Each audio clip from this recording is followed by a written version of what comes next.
Welcome to Manipuri Wari YouTube channel asigi koi ngasi ahanba live thajabani haiba thariba live sida koigi Valentine Day haiba wari sida free gift lottery ama tawnena lauthoksagibudu jagani mayamna video du wari asi yengbiba loirakanda like amadi comment fajana pibiramu haiba like amadi comment fajana piriba sinnaw singdo koina khangat charaga haiba chaliba tha February thaje masi loiba fawbada adomgi fajana comment pibirakpa sinnaw singdo ming loina lokhat charaga lottery ama tawjagani haiba lottery asida khangkatlaba lucky person oiba miyoido channel asida sungjoy sodan lauthokjagani haiba lauthokjaraba matungda adomgi laifam koida thabiraba matungda thamjariba prize gift asi adomgi laifamda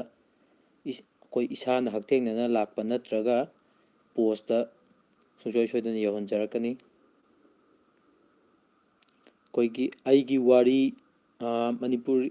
warida Valentine Day gida special oina hapkiba Valentine Day do adudaida yengbiriba mayamna aina request amatang tawjage wari yengbadadi viewers di 10k hele mi mayam yami aduga wari di yengbiraga tabiraga aduga subscribe di nambadi kaya ude habdi support tawo pamjai mayamgi ni aina tawjariche aduna yengba loirakanda mayamna subscribe tawbiramu aduga YouTube channel asi hangibagi maram mama leijai haiba maramje atai amata natte YouTube channel sidagi kaiguma mai paktana paisa income khara lakpa taragadi haiba laiba income je kana leijadaba orphan home natraga ahan kana leijadraba old age home haiba sing asida sidagi lakpa paisa do donate tawjagena khangiba wakhalol ama leibadagi haiba YouTube channel asi thawoina hangibani ai isagi lanai paisa tange ana hangibasu natte aduna mayamna support tawbiyu aduga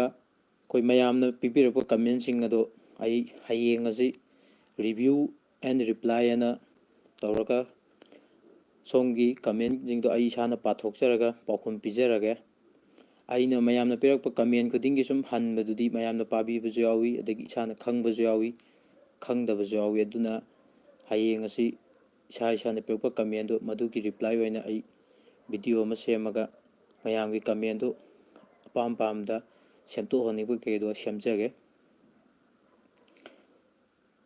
hairaga matang sida ai ngasigi oina live thabaje